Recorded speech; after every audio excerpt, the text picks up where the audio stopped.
And so Our Lady and our Lord are at the foot of the cross. They're having a conversation about each and every one of us. That conversation not only occurred in time, but occurs in eternity. Because we are eternal beings. Though we had a creation in time, our existence will never end. We will spend eternity either with our Lord Jesus Christ in heaven or with Satan in hell. All of our lives are a preparation for that eternal moment when we will either say yes to our Lord Jesus Christ or no. And that will determine and fix our eternity forever. Eternity is a very long time. The gates of hell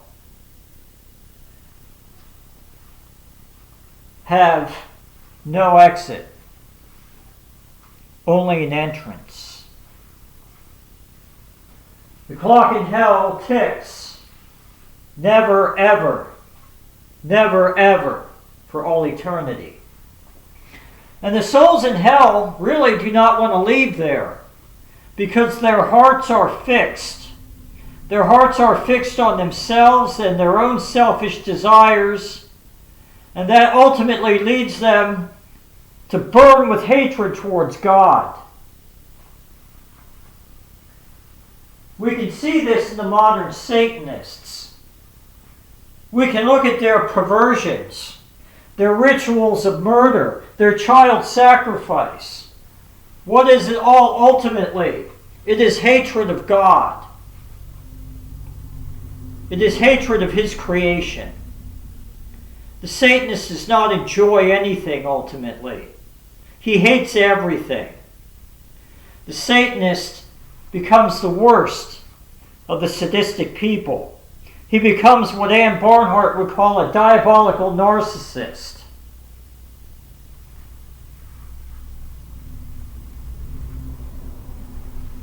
The path of the saints is the exact opposite. That's why Our Lady came to Fatima, in order to warn us and in order to console us. The road to heaven leads through devotion to her Immaculate Heart. Our Lady of Fatima is not optional. That is why the devil has multiplied false apparitions, such as Bayside, Nisida, Garabandal, Akita, Japan, Medjugorje. That is why Satan has promoted the false devotion of the Divine Mercy, which was promoted by one of the worst of the conciliar popes, JP2, of which some of you consider him to be a saint. Personally, I think it's blasphemous to think that JP2 could be a saint and should be raised to the holy altars of Holy Mother Church. There was nothing holy about the pontificate of JP2. But that's a topic for another video.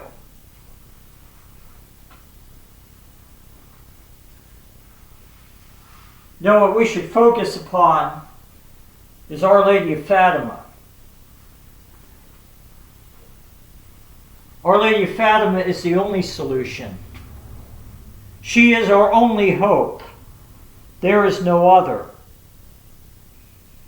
Our Lady of Fatima is the great mystery of salvation that has extended over the 6 or so centuries of the existence of the world. And no, ladies and gentlemen, there was no Big Bang. The world is not billions of years old. And for that matter, the world is not whizzing through space either. That heresy was introduced during the reign of Pius VII. That's when the Jesuits began to teach the theories of Galileo in the schools.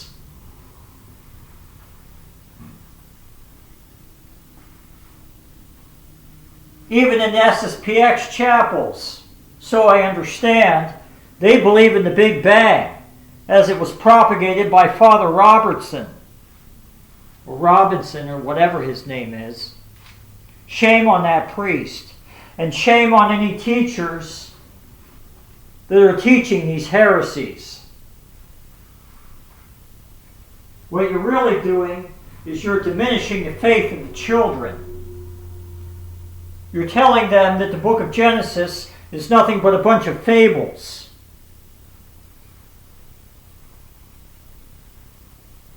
Well, that is blasphemy. That is sacrilege, and that is heresy. Once upon a time, people were burned at the stake for doing such things. Not that I'm advocating that people be burned at the stake. I'm just suggesting that that's how even a corrupted church, how seriously they took heresy.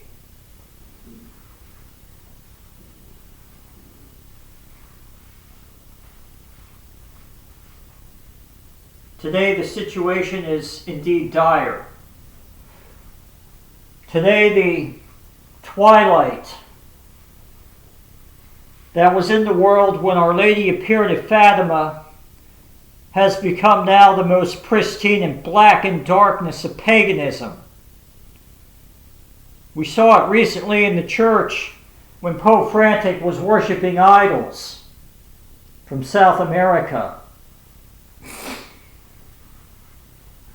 I'm sure that Pope Frantic, when he was a cardinal in South America, was much more knowledgeable about the idols than he was about any Catholic catechism.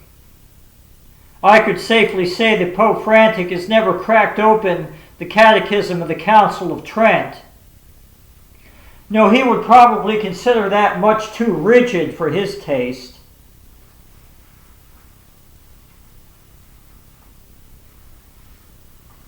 With what's going on in the church and the world, it should cause us to tremble. But it should also cause us to have hope. Because what God has decreed will infallibly come to pass. All the protestations of the peanut gallery notwithstanding. So on this great feast day of Our Lady, let's step up our game, so to speak. If we've been saying one rosary a day, let's make it 2. If we have resolved to give up the smartphone for a couple of hours every day, let's stretch that out. In fact, I would recommend the Catholics not even have a smartphone. Yes, I understand that we find each other on the internet because in the real world we're few and far between, and that's tragic. That is very tragic. It's tragic that most so-called traditional Catholics, well, they just want tradition light. They don't want to be in proximity to a chapel and to other families that will help them to reinforce the training of their children. No, they think that you can mix traditional Catholicism and American suburbia. What I would ask all those quote-unquote traditional families of the 90s, well, how did that all work out in 2020 with the pandemic and everything else that was going on? No, I was advocating that we become more like the Amish from way back. But nobody wanted to hear that because the infiltrators of Holy Mother Church have made it a point to make sure that traditional Catholics are always at war with each other, always babbling about inconsequential things such as who occupies the chair of Peter? And is there such a thing as baptism of desire? In the bigger picture, these things are inconsequential. It's like rearranging the deck chairs on the Titanic.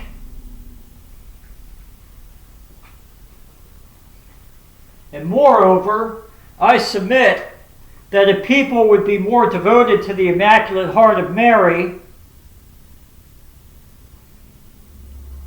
and to the great war of saving souls, especially the souls that God places in their path, and primarily at that by their example rather than by their words, I submit that if people would do these things, if they would become monastic, if they would pray, if they would be devoted to the Immaculate Heart,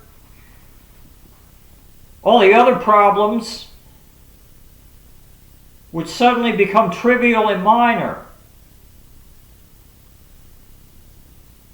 And we would be able to treat each other with the spirit of genuine Christian charity.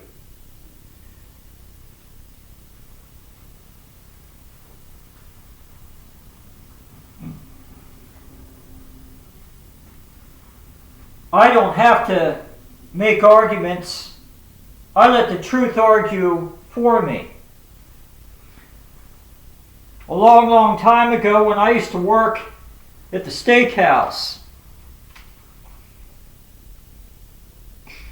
I knew exactly how to arrange the freezer.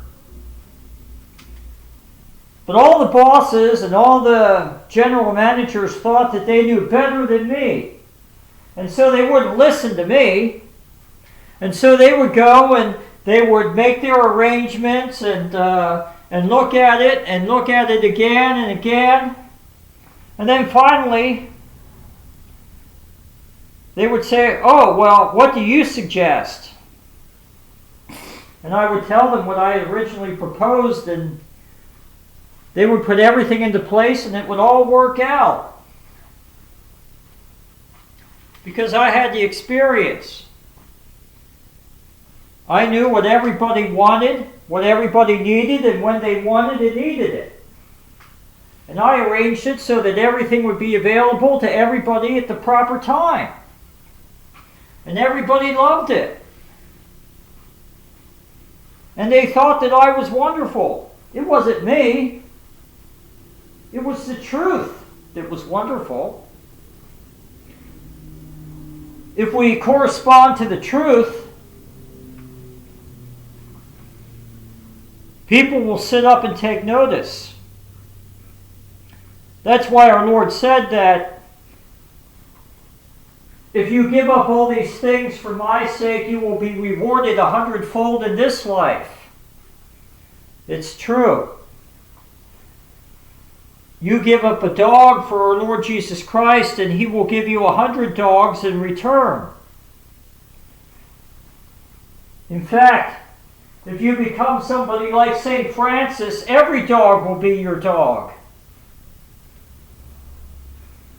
St. Francis, as you know, he tamed the wolf of Gubbio. The wolf of Gubbio became St. Francis's dog.